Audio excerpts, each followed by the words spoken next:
All right, what's going on, everybody? Hope you all had a great week. I wanted to hop on here and thank you all from the bottom of our hearts for sharing and liking our stuff. This is now the end of August, so it's the end of the first month of Holy Mountain Health and Fitness. We've been able to help a lot of people. I'm more excited than ever. In all the years I've been in the health and fitness industry, I've not been able to reach people and give them as much attention as we can now. For years, people have told me they need help with accountability and being consistent and implementation and sort of getting through all the noise and figuring out exactly what's going to work for them and their family.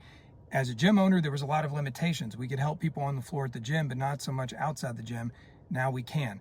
Because of technology and innovation, we are really able to give everybody the celebrity treatment.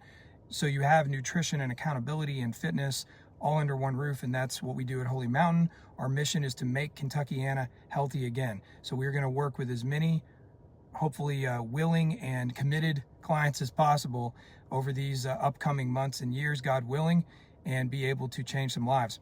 So this video, I want to hop on and talk about a little bit of follow-up from some earlier stuff earlier in the week. I've got a lot of questions that people have sent me on specifically the videos I was making on pharma corruption. It's very clear now, a lot of you all are starting to see just how deep the rabbit hole goes on this. And I want to take an opportunity to dig a little bit deeper on one specific topic that's very crucial to understanding the big picture. And that is oils as part of the ultra processed food spectrum. Now, obviously I'm not the only one talking about this stuff, but we need more people that are having these conversations.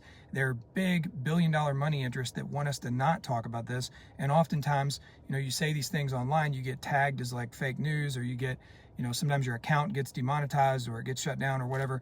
But we got to keep having these conversations so we can help our families and make sure our kids and everybody around us are able to heal their bodies from all of this, disgusting stuff that's in the diet, that's in the air, that's all around us. So when it comes to oils, we hear a lot about carbs and protein in kind of the diet wars and the fitness industry, but there's a more quiet villain that's been sneaking into our diets for decades now, and those are oils, specifically sunflower, safflower, cottonseed, canola, and yes, even avocado and olive oil. Now, some of you might think, well, gee, I thought olive oil is healthy. Well, yes, it does have some healthy components, but whenever you separate the fat from the fiber and the rest of the nutrition and nutrients in the food, what you have really is an ultra processed and very high calorie density food.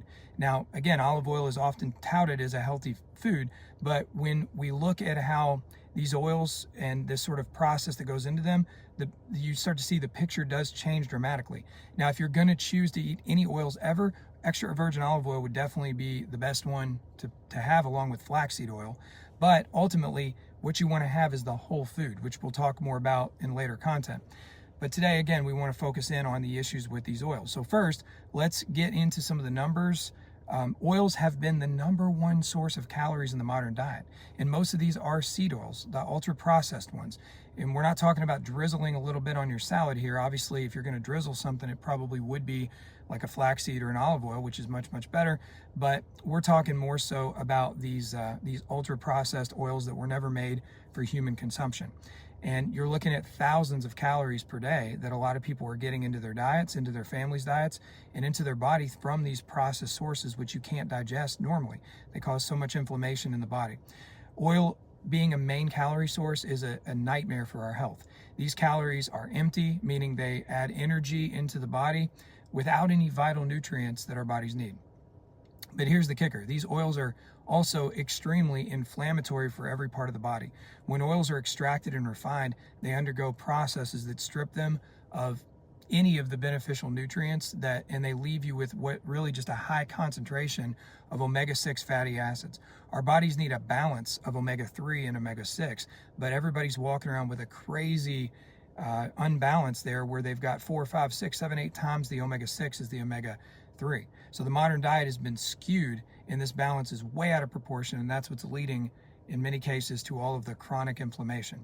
Chronic inflammation is the root cause of most of the diseases that we see today, from heart disease to diabetes to autoimmune disease, and even a lot of cancers. The inflammatory response of the body is the body's way of fighting off harm. But when it's triggered by a constant stream of these oils coming in, these high calorie inflammatory oils, it leads to ongoing damage. It's like little blisters inside the body, particularly in the cardiovascular system, and it affects your metabolic process. all of them. So for most of human history, fats came from things like nuts and seeds and avocados, and from whole foods, naturally occurring fats, sometimes also in animal products. These fats are accompanied by a host of nutrients like fiber and other nutrients, antioxidants, and they help our bodies so we're able to actually process them efficiently. But then starting in the latter part of the 20th century, with this crazy rise of ultra processed foods, which was not by mistake, it was a total, watch the other video I made about tobacco and the corruption of those industries coming together. But we began consuming fats in a way that is totally foreign to our biology. These oils are extracted, concentrated, and often heated to really high temperatures, which creates trans fats, which of course everybody knows those are terrible. And that's something that our body cannot handle and should not have. What happens when we consume these oils in large amounts? Well, our bodies respond by storing fat, not just because the oils are calorie dense, but because they disrupt the metabolic processes. The liver, which is crucial in managing fat and sugar in the body, gets overloaded. This can lead to insulin resistance, which is a precursor to type 2 diabetes, and lots of other metabolic issues. And here's the thing, nobody's really talking about this at all. The mainstream diet wars, they discuss carbs and protein, but oils have quietly slipped into nearly every processed food. If you look at the actual ingredients on all of the processed stuff, they're everywhere. And a lot of that too is because many of them are subsidized, but that's another thing. So it makes it a major contributor, probably the biggest contributor to obesity in our country and the rise of chronic disease. So this is perhaps one of the craziest kept sort of secrets that you don't hear about much in any conversation about diets. You could probably talk to 10 different personal trainers today and hardly any of them would ever bring this up, probably none of them. So as we wrap up the week, now we're into the weekend, headed into this holiday weekend. Actually, I encourage you guys to take a hard look at where your calories are coming from. Are they from whole nutrient-dense foods, or are they sneaking in through these ultra-processed products that are loaded with harmful oils? I want to thank you guys again for all of your support and for sharing and liking our videos and everything. We really just want to put these messages out there, help as many people as we possibly can. And if you feel like you need help implementing this stuff at a deeper level, shoot me a message. We'll talk about it. And if it's a good fit for us to work at some level together, we'll do that. But y'all have an awesome rest of your day and a beautiful holiday weekend. And I will talk to y'all soon. Peace.